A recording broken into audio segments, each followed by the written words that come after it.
आज हम इस एपिसोड से जानेंगे कि धर्म के नाम पे महिलाओं को क्या मिला। कहने को भारत एक आध्यात्मिक देश है, जहाँ शक्ति, दुर्गा, सरस्वती और लक्ष्मी की पूजा होती है। लेकिन हकीकत कुछ और ही है। भगवानों के नाम पर मंदिर बने, लेकिन देवी को मंदिर में घुसने नहीं दिया गया। क्यों? इतिहास के पन्नों में झांकते हैं, धर्म के नियमों में झांकते हैं और ये समझने की कोशिश करते हैं कि धर्म के नाम पर महिलाओं को सम्मान मिला या सिर्फ सीमाएं। तो हम welcome to India unfold podcast. ये है भारत की कहानी। सबसे पहले शुरू करेंगे प्राचीन धार्मिक परंपराएं और स्त्री से। वैदिक काल में महिलाओं को पढ़ने, यज्ञ करने और शास्त्रों में भाग लेने का अधिकार था, जिसमें आप बहुत सारी महिलाओं को जानते होंगे, जैसे कि गार्गी, मैत्री जैसे विदुषियों के नाम आज भी शास्त्रों में लिखते हैं। लेकिन बाद में मनुस्मृति जैसे ग्रंथों ने ये अधिकार छीन लिए। मनुस्मृति कहती है एक स्त्री कभी स्वतंत्र नहीं हो सकती। बचपन में पिता, विवाह में पति और वृद्धावस्था में पुत्र के अधीन रहे। अब हम देखेंगे अब्राहमिक धर्मों में महिलाओं की स्थिति क्या है। अब्राहमिक मतलब जिसमें इस्लाम, ईसाई और यहूदी धर्म आएंगे। इस्लाम में महिलाओं को कुछ अधिकार दिए गए, जैसे मेहर, संपत्ति का हिस्सा, हिजाब का विकल्प। लेकिन सामाजिक स्तर पर ये अधिकार अक्सर प्रतिसत्तात्मक व्यवस्थाओं के आगे दब गए। तिहरे तलाक, पर्दा, चार विवाह की इजाजत, ये सभी मुद्दे हमेशा विवाद में रहे। कुरान में बराबरी की बात है, पर व्याख्याओं ने उन्हें कमजोर किया। अब आइए हम देखते हैं ईसाई धर्म में क्या कहा जाता है। ईसाई धर्म में ईव को पाप की जड़ बताया गया है। वह आदम को बहकाती हैं। इस विचार ने महिलाओं को सेंचुरीज तक चर्च से दूर रखा। आज भी रोमन कैथोलिक चर्च में महिलाएं पादरी नहीं बन सकती। यहूदी धर्म में स्त्रियों को धार्मिक जिम्मेदारियों से दूर रखा गया। वे तोहरा नहीं पढ़ सकते, सार्वजनिक रूप से प्रार्थना नहीं कर सकते। ऑर्थोडॉक्स यहूदी आज भी महिलाओं को अलग बैठाते हैं। धार्मिक कानून और महिलाओं की जिंदगी। भारत में पर्सनल लॉ, हिंदू लॉ, मुस्लिम लॉ के जरिए धर्म आधारित न्यायिक व्यवस्था चली। हिंदू कोर्ट बिल 1955 से 56 जब संसद में आया तो उसका जमकर विरोध हुआ, क्योंकि वह महिलाओं को संपत्ति, विवाह, तलाक में बराबरी देने की बात करता था। मुस्लिम महिलाएं आज भी अपने अधिकारों के लिए कोर्ट का दरवाजा खटखटा रही हैं। ट्रिपल तलाक के खिलाफ आंदोलन इसका कारण है। क्रिश्चियन महिलाएं भी चर्च के अंदर बराबरी की लड़ाई लड़ रही हैं। अधिकारों की बात अभी भी अधूरी है। पूजा में भेदभाव, मंदिर मस्जिद में नियम।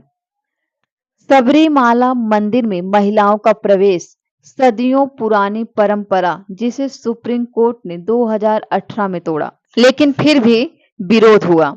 हाजी अली दरगाह, शनि सिंगड़ापुर, जहां महिलाओं को प्रवेश तक नहीं दिया जाता था। चर्च में लीडरशिप पोजीशन आज भी सिर्फ पुरुषों को मिलती है।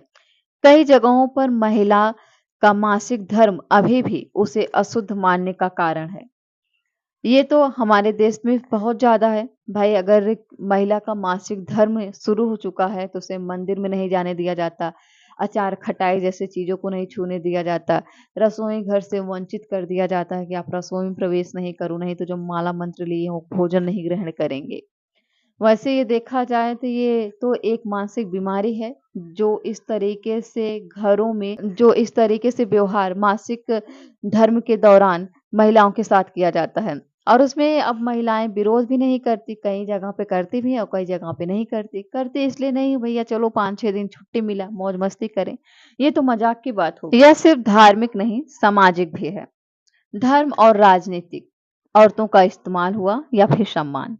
धर्म के नाम पर महिलाओं को अक्सर संस्कृत की रक्षक कहा गया, लेकिन सवाल ये है कि संस्कृति को बचाने का ठेका सिर्फ औरतों को ही क्यों?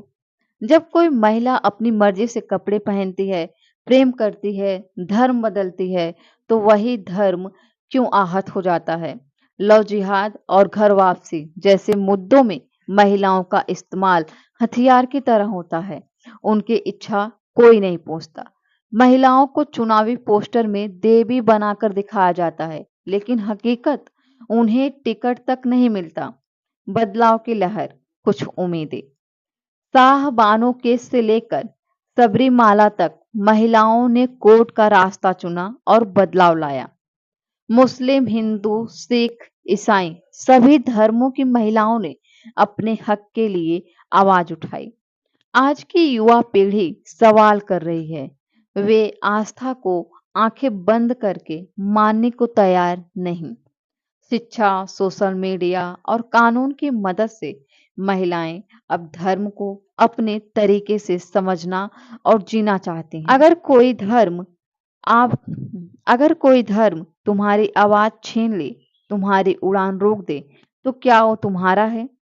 हम यहाँ धर्म को तोड़ने नहीं, समझाने और सुधारने आए हैं, क्योंकि बदलाव वहीं से आता है जहाँ लोग सवाल पूछने लगते हैं। शक्ति को सिर पर नहीं, बराबरी में खड़ा करने का समय आ गया है। ये कहानी किसी धर्म की नहीं, एक सोच की है। एक सोच जो सदियों से कहती है, आइए औरतों को पूजा करें, मगर पीछे रखो, अब वक्त है उसे आगे लाने का। तो दोस्तों, इस पॉडकास्ट के जरिए हम आप लोगों को ये बताना चाहते थे कि धर्म के नाम पे महिलाओं का कितना शोषण किया गया है। लेकिन आज का समय बदल रहा है, भारत बदल रहा है, देश दुनिया बदल रहा है। तो अब महिलाओं को उनके हक में उनका फैसला दिया जाता है। अब महिलाएं स्वतंत्र रूप से अपने फैसले ले सकती हैं, अपने काम कर सकती हैं, कहीं आ जा सकती हैं। लेकिन अभी भी हमारे समाज में बहुत सारी इस तरीके से मानसिक बीमारियां विकसित हैं।